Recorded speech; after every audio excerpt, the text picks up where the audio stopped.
Olá, meu amigo, minha amiga. Tudo bem com você? Chegamos na fase definir, a primeira fase dos nossos projetos, né? Onde a gente vai ter que conduzir. E a minha expectativa, né, o meu desejo é que você tenha conseguido encontrar o seu projeto para começar junto comigo.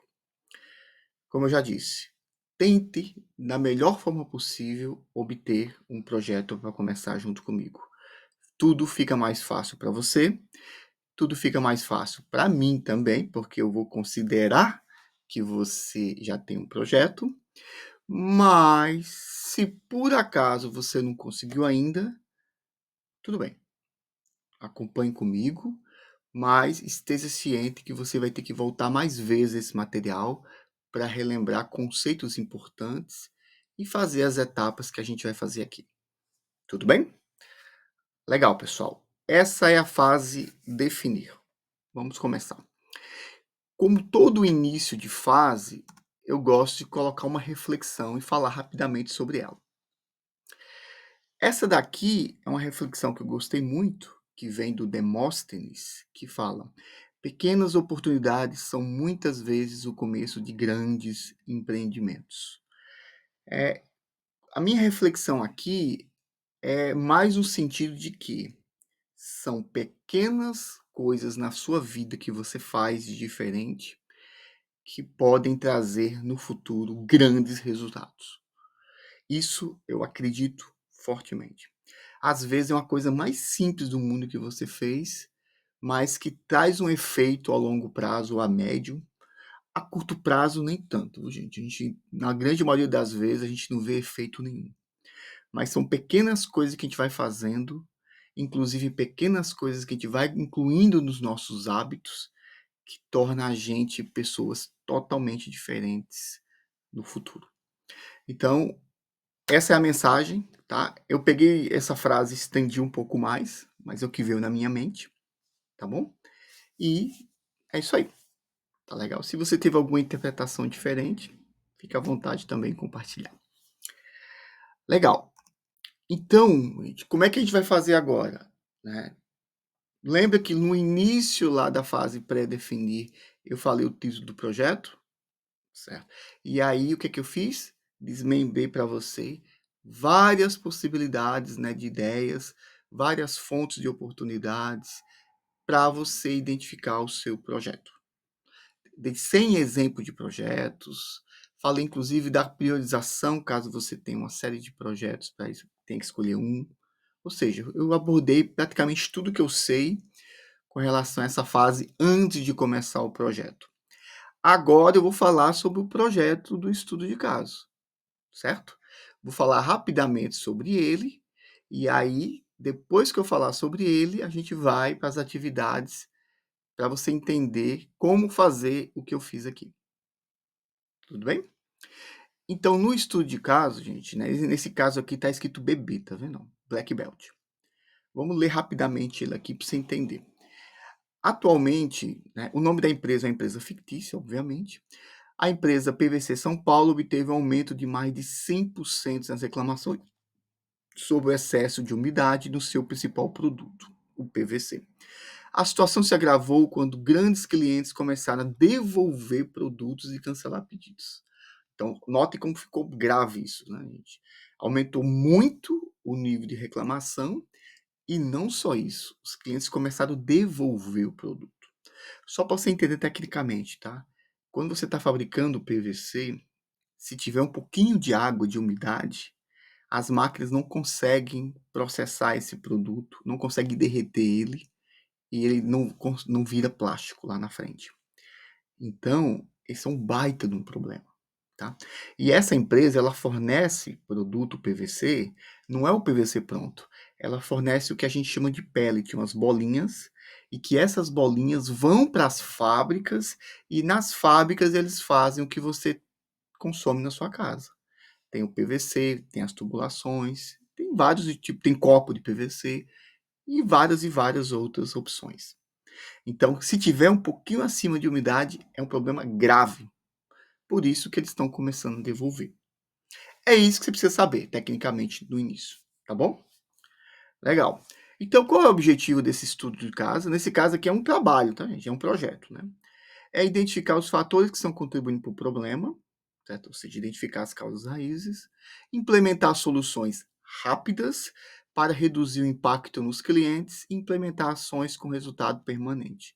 Ou seja, ele quer que resolva o problema a curto prazo com relação ao cliente e ele tem que implementar ações definitivas para que esse problema não volte a acontecer. E aqui eu já coloquei a identificação das áreas, né, das partes interessadas. Basicamente, eu coloquei aqui o patrocinador, o dono do setor, o líder do projeto, o líder da área, especialista. Né? Isso aqui tá apenas, tem mais áreas envolvidas, tá, gente? Isso foi só para simbolizar que eu preciso identificar as áreas interessadas e as pessoas. Tá? Área de atuação: todas as linhas de produção de PVC, desde o recebimento de matéria-prima até o uso do produto pelo cliente. Ou seja, eu tenho que definir onde começa o meu projeto e onde termina. Benefícios esperados, gente. A empresa, né?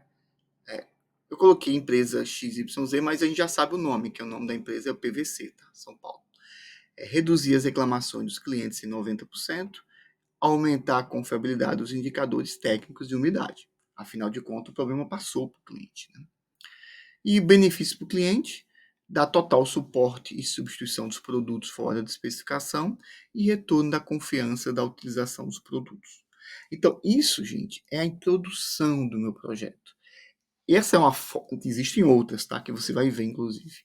Essa é uma forma de apresentar inicialmente o problema, certo? A gente coloca o cenário, tem o título, coloca o cenário, coloca o objetivo desse estudo, desse trabalho, coloca as pessoas e as áreas envolvidas e os benefícios da empresa e do cliente. Tá certo? É assim que se apresenta. O que mais? Nessa parte inicial, o que é importante também, gente? Lembra que eu... Lembra não, né, gente? Estou falando pela primeira vez. É o histórico do problema. Aqui, no caso, é um gráfico simples, tá? Mostrando a evolução das reclamações ao longo do ano, tá? Ou seja, eu posso colocar vários gráficos aqui. Eu coloquei um como exemplo e um que se aplica para o nosso problema, tá? Então, isso é uma coisa que a gente tem que aprender também, como fazer gráficos, certo? E o terceiro item é a parte do cronograma e o planejamento do projeto, onde eu coloquei aqui, né, em linha verde, não em linha, né, em barras verdes, o timeline de acordo com as fases, definir até controlar. Notem que eu não coloquei a fase pré-definir. Pré-definir não entra nesse projeto. Por isso que você precisa do projeto para poder a gente definir ele e definir o planejamento dele, certo? Então, o que é que eu vou fazer agora? De onde é que veio essas informações? Por que que eu obtive isso? Eu vou explicar agora o porquê que eu fiz tudo isso.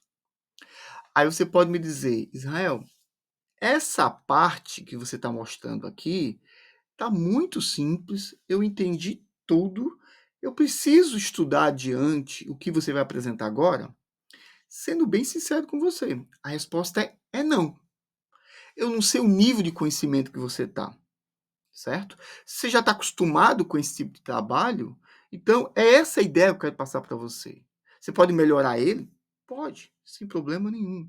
Então, gente, não perca o seu tempo em coisa que você já sabe, certo? Eu sei que essa parte inicial, ela é mais simples mesmo.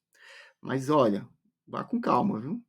Tem muita coisa que eu coloco que muitas vezes não é óbvio e é baseado um pouco na minha experiência.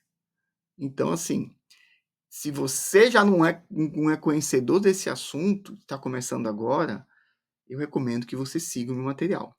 E aí, qual vai ser os próximos passos? Eu vou falar como eu fiz isso aqui, vou falar também não só desse gráfico, mas eu vou dar exemplo de vários gráficos e também vou falar do Minitab, porque pode ser que a gente use o Minitab ou não, e com certeza no futuro a gente vai usar. Então, aqui, isso aqui só está simbolizando um gráfico. Eu vou falar de vários gráficos com vocês, tá? E aqui eu vou falar também o porquê que eu coloquei essas datas, esses meses, esse período de cada fase, como também eu vou descrever o que tem em cada um deles. Tá entendendo? Então, é isso que eu vou fazer. E eu vou fazer isso no próximo vídeo. Então, só continuando o raciocínio aqui para você entender. Após apresentar o estudo de caso, agora vai começar a fase de definir de fato, tá? Isso que a gente falou agora, né? Notem que está em sequência. E o que é que a gente falou agora? A gente falou, eu vou ter que falar sobre o Minitab, porque vão ter várias ferramentas gráficas para a gente discutir. As ferramentas da qualidade, né? Falou o Minitab, logo depois falo das ferramentas da qualidade. E o planejamento do projeto, que é justamente a questão dessa primeira página do projeto e do timeline. Então, agora eu vou falar esses 3 caixinhas para justificar o estudo de caso que eu fiz. Tá certo? Notem que aqui do lado direito tem as fases do DMAIC, ó. A gente vai começar a seguir um a um, tá? E só outra coisa rapidinho para mostrar para vocês, ó. Aqui do lado direito também, tá? Eu coloco agora a caixinha do que a gente está se referindo. Por exemplo, aqui é Minitab na prática. Então, você vai ficar sabendo exatamente qual é a fase do projeto que você está e qual a caixinha que você tem, né, que você está acompanhando. Tudo bem? Então é isso que a gente vai fazer, só que a gente vai fazer isso a partir do próximo vídeo. Muito obrigado, até a próxima.